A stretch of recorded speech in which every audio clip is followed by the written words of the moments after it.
तो दोस्तों नमस्कार, क्या हाल है। स्वागत है आपका खबर एचपी में। तो आइए नजर डालते हैं हिमाचल की तमाम मुख्य बड़ी खबरों पर। अगर इससे पहले आप वीडियो को लाइक नहीं किए हैं तो लाइक कर दीजिए और चैनल में नए हैं तो चैनल को सब्सक्राइब कर लीजिए। 5 विषयों की टेट परीक्षा के लिए आवेदन करने हेतु शैक्षणिक योग्यता में संशोधन। जी टेट परीक्षा हेतु शैक्षणिक योग्यता के संशोधन बारे में जारी दिशा निर्देशों के तहत 5 विषयों की टेट परीक्षा के लिए आवेदन करने हेतु शैक्षणिक योग्यता में आंशिक संशोधन किया गया है। बता दें कि इन विषयों में Shastri, TGT arts, TGT non medical, medical व जेबीटी डीएलएड शामिल है। वहीं शास्त्री टेट के लिए आवेदन करने हेतु अब ग्रेजुएशन इन संस्कृत या पोस्ट ग्रेजुएशन इन संस्कृत में किसी में भी 50% अंक होने चाहिए और अभ्यर्थी ने बीएड की हो। बता दें कि पहले केवल शास्त्री को ही 50% अंकों के साथ शास्त्री टेट के लिए पात्र मानते थे।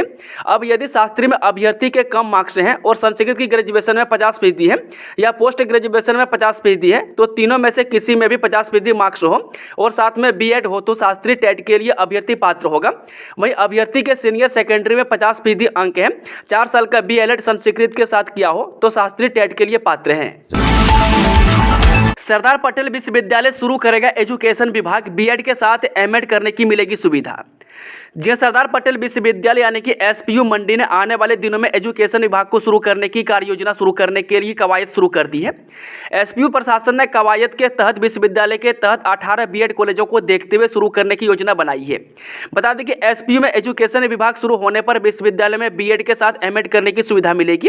वहीं साथ ही एसपीयू द्वारा कानून यानी कि लॉ की पढ़ाई शुरू करने की तरफ योजना बनाई जा रही है। इसके अलावा गोहर उपमंडल के बासा में भी विश्वविद्यालय का कैंपस तैयार हो गया है, जहां पर होटल मैनेजमेंट विषय शुरू किया जा सकता है। जबकि सुंदरनगर में भी विश्वविद्यालय के कैंपस का शेष कार्य पूरा करने के बाद शिक्षण गतिविधियां शुरू करवाने की योजना के साथ एसपीयू द्वारा तैयार की जा रही है।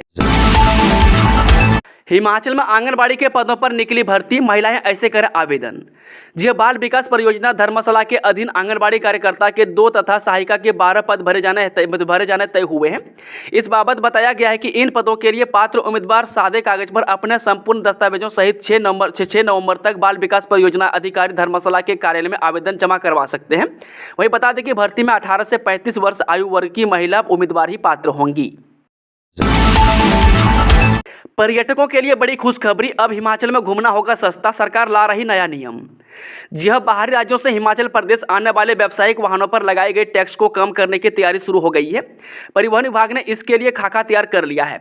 बता दें कि उप मुख्यमंत्री मुकेश अग्निहोत्री के साथ होने वाली बैठक में इसे अंतिम रूप देकर अधिसूचना जारी की जाएगी। बता दें कि यह बैठक 27 अक्टूबर को राज्य सचिवालय में होगी। आभा कार्ड बताएगा मरीजों की मेडिकल हिस्ट्री, हिमाचल में 50% आबादी के बने कार्ड। जी आयुष्मान भारत हेल्थ अकाउंट यानी आभा कार्ड से अब मरीजों की मेडिकल हिस्ट्री ऑनलाइन उपलब्ध होगी। अस्पतालों में मरीजों की उपचार करते समय डॉक्टरों को यह हिस्ट्री उपलब्ध हो जाएगी। इससे मरीजों का सही उपचार करने में आसानी होगी। बता दें कि प्रदेश में मरीजों के आयुष्मान भारत हेल्थ अकाउंट बनाए जा रहे हैं। वह केंद्र सरकार ने 31 दिसंबर तक सभी लोगों के आभा कार्ड बनाने का लक्ष्य रखा है। ऐसे में हिमाचल में भी सभी लोगों का आभा कार्ड बनाने की प्रक्रिया जोरों पर चल रही है। वहीं प्रदेश में अभी तक कुल 37 लाख लोगों के आभा कार्ड बना दिए गए हैं।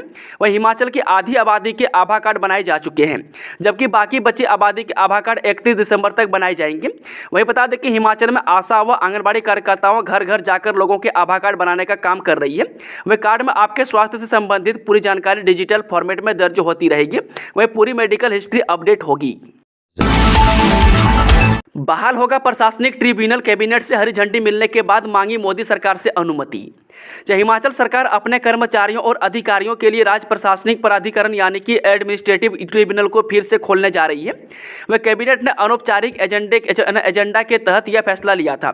इसके बाद कार्मिक विभाग ने भारत सरकार से एडमिनिस्ट्रेटिव ट्रिब्यूनल एक्ट 1985 के प्रावधानों के तहत अनुमति मांग ली है। हालांकि केंद्रीय कार्मिक मंत्रालय ने अपना फैसला देने से पहले कुछ औपचारिकताएं पूरी करने को कहा है। बता दें कि हिमाचल सरकार को कहा गया है कि नए प्रस्तावित ट्रिब्यूनल में प्रशासनिक और वित्तीय शक्तियां, कर्मचारियों की सेवा शर्तें और प्रोसीजर रूल्स का ड्राफ्ट पहले भेजा जाए। वहीं राज्य सरकार का तर्क है कि प्रशासनिक प्राधिकरण खुलने से सरकारी कर्मचारियों को सेवा संबंधित मामलों में जल्द न्याय मिलेगा। वहीं दूसरी तरफ इन मुकदमों को लड़ने की लागत भी राज्य सरकार की कम होगी। हालांकि एक सच्चाई यह भी है कि इससे पहले खुलने के बाद 3 बार प्रशासनिक ट्रिब्यूनल को बंद किया जा चुका है। वह सरकारी कर्मचारियों के सेवा संबंधित मामले को देखने के लिए हिमाचल में सबसे पहले प्रशासनिक प्राधिकरण 1986 में खोला गया था। नहीं बढ़ेंगे यूरिया के दाम, दिवाली से पहले किसानों को केंद्र सरकार ने दिया 22,303 करोड़ का तोहफा। जब प्रधानमंत्री नरेंद्र मोदी के नेतृत्व में बुधवार को हुई केंद्रीय कैबिनेट की बैठक में किसानों के लिए खाद पर सब्सिडी जारी रखने को फैसला किया गया है और इसके लिए 22,303 करोड़ रुपये मंजूर किए गए हैं।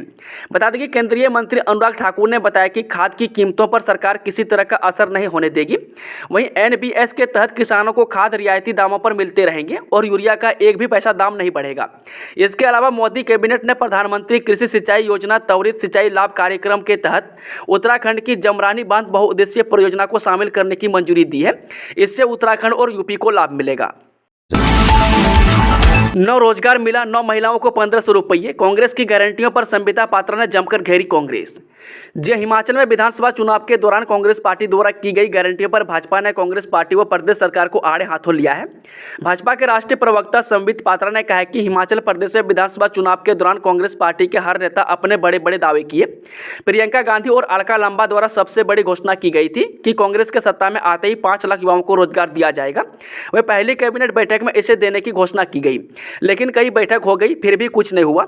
वह संबित पात्रा ने कहा कि प्रियंका वाड्रा द्वारा घोषणा की गई थी कि 22 लाख महिलाओं को 1500 रुपये मुआवजा देंगे, पर कुछ नहीं हुआ है।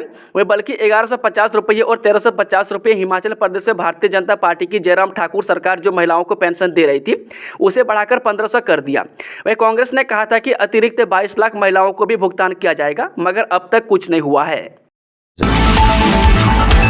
वेतन विसंगति दूर करवाने को रणनीति, HRTC कंडक्टर यूनियन ने 29 अक्टूबर को बुलाई बैठक। जी, HRTC में नया वेतन आयोग लागू होने के बाद कंडक्टरों के वेतन में आई विसंगति को अभी तक दूर नहीं किया गया है। इससे कंडक्टरों को नुकसान उठाना पड़ रहा है। वह यूनियन का कहना है कि कंडक्टरों का वेतन बढ़ने के बजाय कम हो गया है। वह यूनियन वेतन विसंगति दूर करने के लिए पिछली सरकार में भी संघर्ष करती रही और वर्तमान सरकार के समक्ष भी मामला कई बार उठाया जा चुका है। ऐसे में अभी तक सरकार की ओर से कंडक्टरों की वेतन विसंगति दूर करने के लिए अभी तक कोई कदम नहीं उठाया गया है। ऐसे में अब कंडक्टर यूनियन वेतन विसंगति दूर करवाने के लिए अब रणनीति तैयार करेगा। चलिए मैं चलता है शाम की आखिरी खबर। हिमाचल के होटलों में 50% तक छूट का ऐलान। कारोबारी बोले 10 नवंबर तक जारी रहेगा डिस्काउंट। टूरिस्टों को एडवांस बुकिंग पर फायदा। हिमाचल में धीमे पर्यटन कारोबार को देखते हुए होटेलियर ने नवंबर के पहले 10 दिनों में भी डिस्काउंट जारी रखने का ऐलान कर दिया है। वह देश भर के पर्यटक इसका फायदा उठा सकेंगे। वह शिमला व डलहौजी के होटलों में एडवांस बुकिंग पर 50% तक छूट मिलेगी, जबकि मनाली में कमरों की एडवांस बुकिंग पर 40% तक की ही छूट रहेगी। दोस्तों, आज की खबरों का सिलसिला समाप्त होता है। कि जानकारी पसंद आए तो वीडियो को लाइक, शेयर, चैनल को सब्सक्राइब जरूर करें।